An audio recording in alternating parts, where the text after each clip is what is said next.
Halo, untuk selanjutnya kita akan mulai masuk ke bahasan mengenai asesmen. Dalam video ini kita akan membahas bagaimana kita akan menggali lebih dalam mengenai kepribadian. Kita akan membahas mengenai asesmen perspektif. Masih bersama dengan saya, Ide Kurnia Swasti, MPSI Psikolog. Apa sih dampak yang bisa muncul ketika asesmen kita tidak appropriate atau tidak memadai tadi ya hasilnya? Nah, ini ada beberapa contoh. Yang pertama, misalnya adalah terapis kemudian dapat memilih pendekatan yang tidak tepat, yang justru bisa berpotensi untuk merusak. Misalnya, instead of kecemasan klien itu menurun, ternyata justru semakin meningkat begitu ya akibat ketidaktepatan pendekatan yang dilakukan. Kemudian yang kedua, klien mungkin merasa disalahpahami begitu ya. Ketika psikolog di sini terburu-buru dan kemudian ia dapat menyimpulkan bahwa masalahnya sebenarnya misalnya tidak terlalu parah atau justru sebaliknya merasa masalahnya sangat parah sehingga menurunkan motivasinya. Nah, hal ini juga dapat memunculkan anggapan dari klien bahwa terapisnya atau psikolognya ini tadi tidak kompeten. Yang ketiga, klien mungkin tetap mengikuti ya kegiatan terapi itu, tetapi ternyata terapi tersebut justru membawa dampak yang buruk dan sifatnya prematur sehingga di akhir dari keseluruhan rangkaian sesi terapi itu tadi, klien justru merasa kecewa dan frustrasi terhadap terapi tersebut. Gitu. Nah, itu adalah beberapa contoh ya, sehingga kita perlu berhati-hati dalam proses assessment yang kita lakukan. Teman-teman, intervensi yang terlalu dini dan didasarkan pada asesmen yang tidak memadai itu dapat berkaitan dengan hasil terapi yang negatif. Nah, maka demikian kita perlu memastikan asesmen yang kita lakukan itu memadai, dilakukan dan tujuan bersama dari asesmen tersebut dirumuskan secara detail dan efektif sehingga hasil negatif yang mungkin muncul dari proses tersebut dapat kita minimalkan. Oke, ada 3 metode organisasional yang akan kita diskusikan di sini. Yang pertama adalah the diagnostic perspective of DSM-5. Nah, ini kita mengacunya pada DSM-5 ya. Kemudian matrix of treatment planning dan ketiga adalah pemahaman terkait dengan patient score pains. Nah, di sini kita akan mendiskusikan bagaimana ketiganya dapat kita kombinasikan yang kemudian akan memberikan metode untuk integrasi data yang sifatnya sangat luas begitu ya, practical and flexible begitu sehingga kita bisa mendapatkan kesimpulan untuk mendukung opsi-opsi treatment sepanjang ini tadi dapat berjalan dengan lancar begitu. Nah, ketiga sistem dari assessment ini tadi itu juga akan dapat mendukung kita memiliki database yang lengkap terkait dengan kasus yang dialami oleh pasien atau klien. Oke, kita masuk ke bagian yang pertama, bahwa DSM-5 menegaskan bahwa perasaan dan perilaku patologis yang digunakan sebagai kriteria diagnosis khususnya untuk gangguan kepribadian ini tadi haruslah konsisten dan menetap begitu ya dari waktu ke waktu. Dari sudut pandang pewawancara, fakta ini menegaskan bahwa gangguan kepribadian adalah diagnosis yang sifatnya historical. Nah, kriteria kritis untuk membuat diagnosis terletak pada riwayat pasien. Begitu, sehingga gejala-gejala tadi kita berupaya untuk menemukan keterkaitannya dari kurun waktu terjauh yang bisa kita gali dari pasien atau dari klien. Bukan hanya dalam perilaku atau perkataan pasien selama wawancara itu saja. Oke, kita lanjutkan dengan matrix of treatment planning. Nah, perilaku langsung pasien atau klien dalam proses wawancara ini memang sering memberikan petunjuk yang penting ya untuk dapat kita analisis terkait dengan psikopatologi yang mendasari perilaku tersebut. Tetapi kriteria untuk menegakkan diagnosis terletak pada bukti historis tadi sudah saya sampaikan pada slide sebelumnya. Sehingga untuk permulaan harus ditelusuri kembali ke masa remaja atau masa dewasa. Nah, sedikit banyaknya kelainan kepribadian dalam diri klien itu meninggalkan artefak sejarah. Artefak ini seringkali kayaknya terkamuflase begitu ya, tersimpan dalam riwayat sosial. Nah, ini yang kita perlu lacak. Nah, kita untuk menemukan artefak tersebut. Nah, dari mana kita bisa memperoleh gambaran artefak-artefak tersebut dari riwayat sejarah sosial dari klien? Nah, di sini ada konsep yaitu matrix treatment planning, ya, di mana teori-teori ini telah membuka pintu untuk pemahaman yang lebih baik tentang bagaimana hubungan keluarga awal ya berkaitan dengan keluarga inti, kemudian ada budaya yang melingkupi klien tersebut, kemudian spiritualitas begitu ya. Nah, dan hal-hal lain yang menyediakan mata rantai penting dalam perkembangan dunia intrasikis di mana individu tersebut merasa aman, merasa diinginkan dan merasa dibutuhkan. Begitu. Nah, itu adalah hal-hal yang ia butuhkan untuk perkembangan kepribadiannya.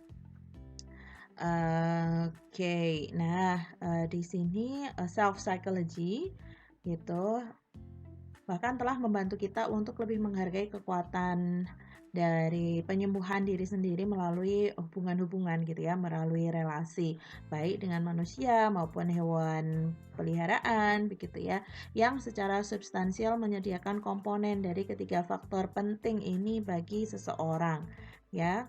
Kemudian hal tersebut dapat mengarahkan kecenderungan kepribadiannya gitu. Sehingga kalau misalnya dalam tahapan perkembangan di awal ya dia terbentuk oleh adanya pengalaman terkait dengan kekerasan atau pelecehan, nah begitu. Nah, itu tentu akan berpengaruh pada kemampuan individu untuk dapat terikat ya secara emosional dan efektif dengan orang lain. Sehingga di sini teman-teman bisa lihat bahwa ada kaitannya tentang kondisi biologis, kemudian kondisi psikologis, dan juga bagaimana relasi ya, begitu ya, kondisi interpersonal.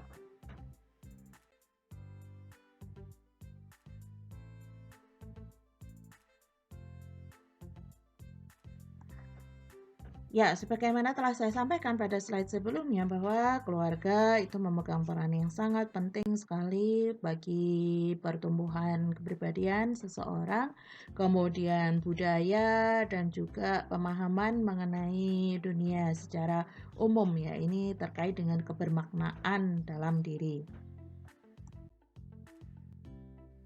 Oke, bahasan yang ketiga adalah the core pains. Nah, di sini kita bisa pahami bahwa dengan kita menemukan ya core pains yang dialami oleh klien, nah di situ kita juga bisa mengasah sensitivitas kita untuk memahami sebenarnya apa yang melatar belakangi begitu ya perilaku yang ditunjukkan oleh klien tersebut dari sudut pandangnya atau kita menyebutnya dengan istilah idiosyncratic perception. Nah, pemahaman mengenai core pains ini tadi dapat melengkapi begitu ya kriteria diagnostik yang kita ketemukan dari DSM begitu ya dan juga kemudian informasi yang kita peroleh dari matrix treatment planning.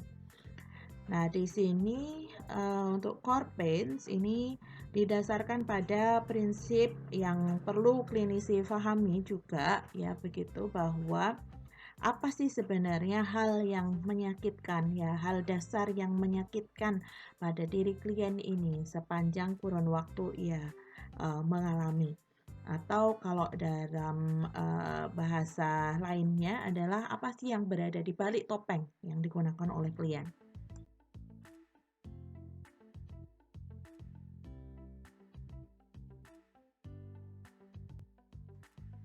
Dalam bukunya, Shea merumuskan adanya 8 core pains begitu yang dapat kita cermati lagi dan kita telaah begitu ya ketika kita berhadapan dengan klien.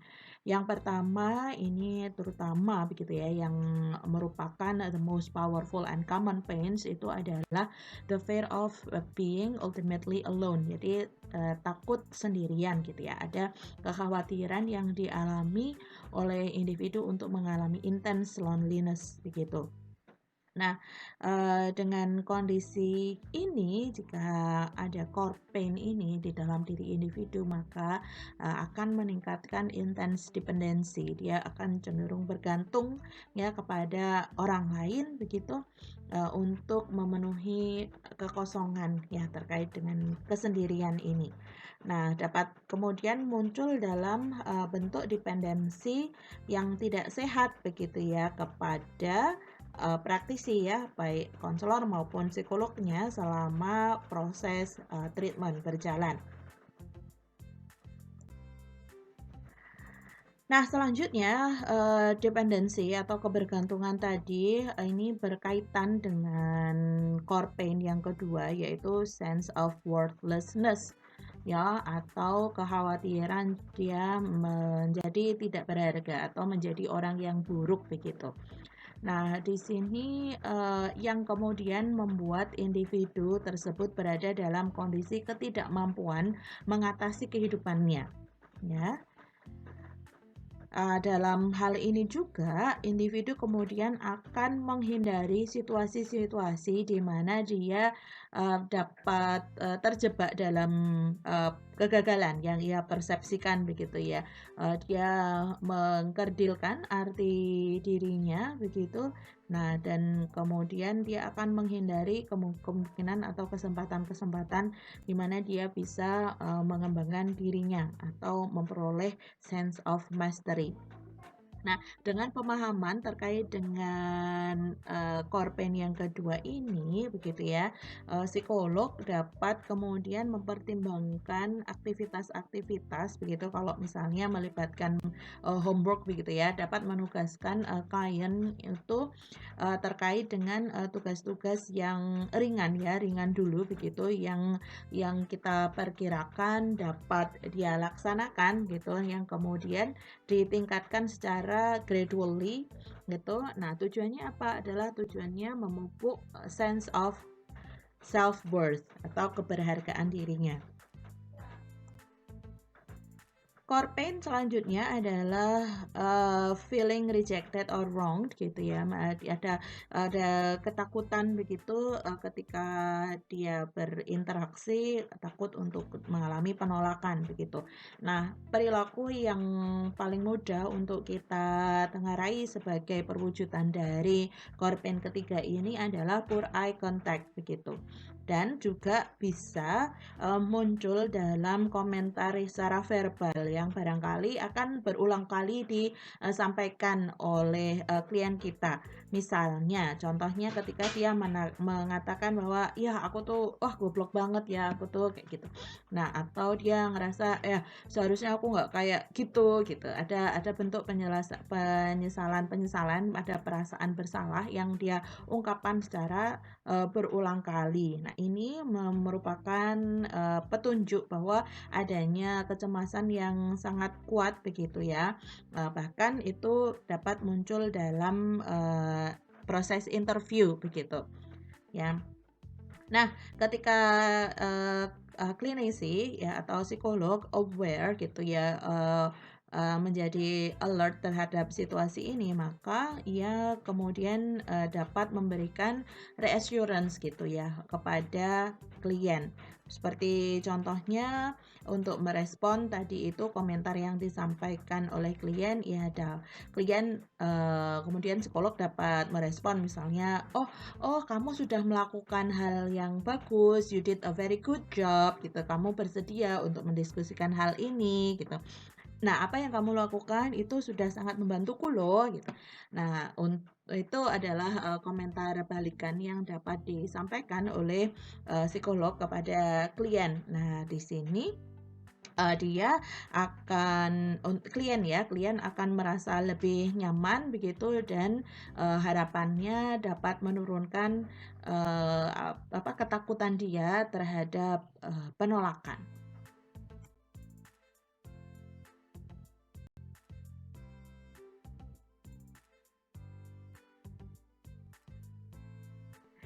Selanjutnya adalah fear of failure begitu ya, teman-teman. Kalau lihat kayaknya kok mirip ya dengan perasaan tidak berharga tadi gitu ya, feeling feeling atau sense of worthlessness tadi gitu. Tapi kita bisa melihat adanya perbedaan bahkan di masa atau di awal pertemuan begitu ya. Nah, misalnya saja ada klien ini mempertanyakan begitu, apakah dia dapat menjalani sesi terapi gitu. Nah, klien ketika dia tampak ragu-ragu, nah di situ dan seringkali untuk pertemuan selanjutnya dia tidak datang. Nah, ini dia merasa bahwa gagal begitu. Oke, nah apa yang bisa dilakukan oleh psikolog dalam proses interview ketika klien menunjukkan penarikan diri seperti ini gitu ya, atau sikap ragu-ragu gitu. Nah, kita bisa menyampaikan bahwa misalnya ya, contohnya adalah wah kita sudah berdiskusi cukup panjang gitu. Kita sudah bisa melihat adanya kemungkinan-kemungkinan penanganan atau terapi yang bisa kita lanjutkan gitu. Nah, saya ingin tahu kira-kira apakah kamu merasa bahwa hasil dari pembicaraan ini berguna buatmu? Nah, contoh kalimat yang lain misalnya seperti ini. Kamu sudah berhasil datang ke sini untuk kita berdiskusi ya hari ini. Nah, untuk selanjutnya bagaimana menurutmu? Apakah kamu bisa melanjutkannya begitu ya?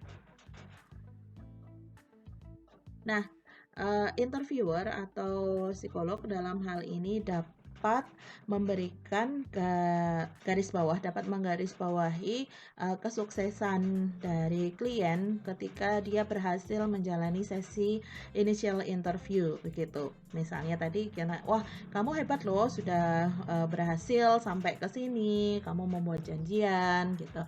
Dan kita tanpa terasa sudah menghabiskan waktu selama 1 jam untuk membicarakan hal ini. Nah, itu penghargaan-penghargaan seperti itu yang dapat kita sampaikan kepada klien sehingga dia merasa apa yang dia lakukan ya itu merupakan sebuah bentuk keberhasilan.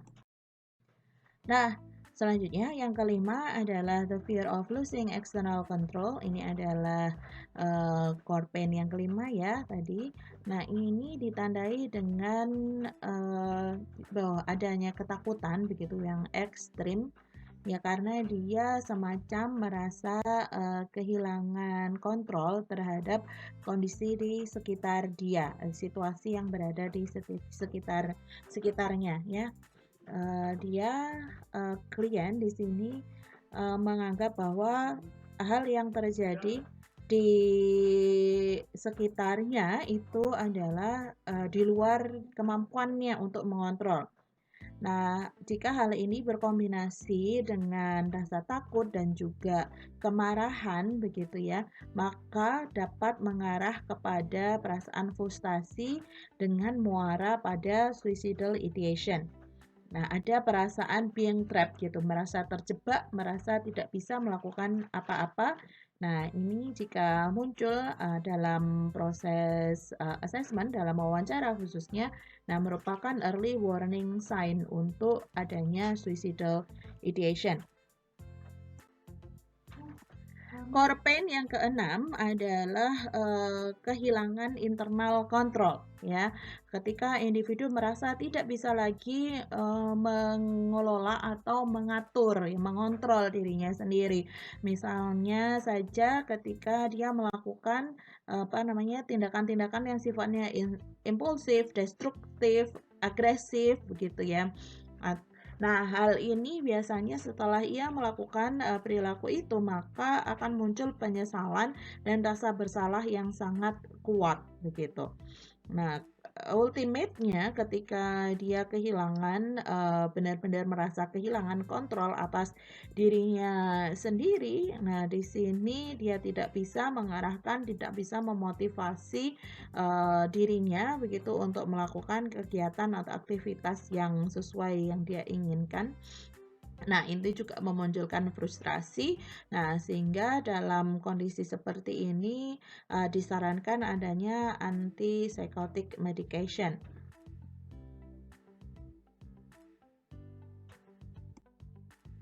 Nah, kenapa toh kok misalnya muncul perilaku seperti itu, maka disarankan untuk menjalani pengobatan dengan antipsikotik. Nah, karena di dalam diri ini tadi tampaknya sudah ada kondisi yang terpecah begitu ya, diri yang terpecah atau diri yang terbelah begitu, sehingga dia tidak memiliki kontrol dan barangkali itu dirinya justru dikuasai oleh waham gitu ya misalnya, atau halusinasi yang sangat kuat, yang mana itu merupakan gejala positif dari gangguan skizofrenia.